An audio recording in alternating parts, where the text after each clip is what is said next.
ایک گاؤں میں بشیر نامی ایک آدمی رہا کرتا تھا۔ وہ نہایت ہی نیک اور پارسا تھا۔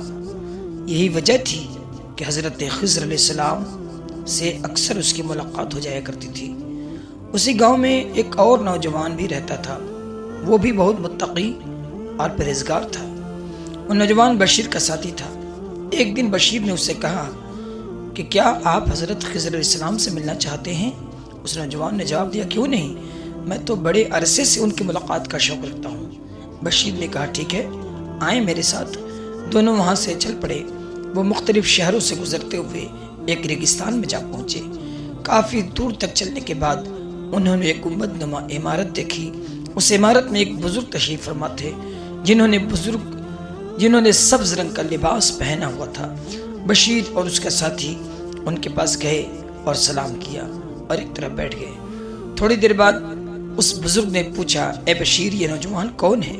بشیر نے جواب دیا، یہ میرا دوست ہے، بہت ہی نیک اور متقی آدمی ہے، نیک لوگوں سے ملنے کا اسے بڑا شوق ہے۔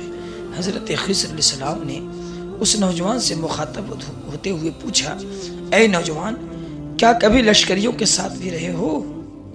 اس نوجوان نے کہا، کبھی نہیں۔ آپ علیہ السلام نے پھر پوچھا، تو کیا ساری عمر والد کے ساتھ ہی گزاری ہے؟ نوجوان بولا، جی ہاں۔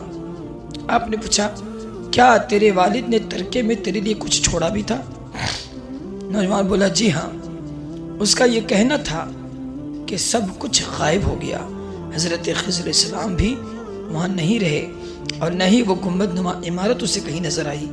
اس واقعے کے بعد بشیر نامی آدمی کو بھی حضرت خضر علیہ السلام کی زیارت نہ ہو پائی، اور دراصل اس نوجوان کے باپ کے ترکے میں حرام کا بھی مال تھا۔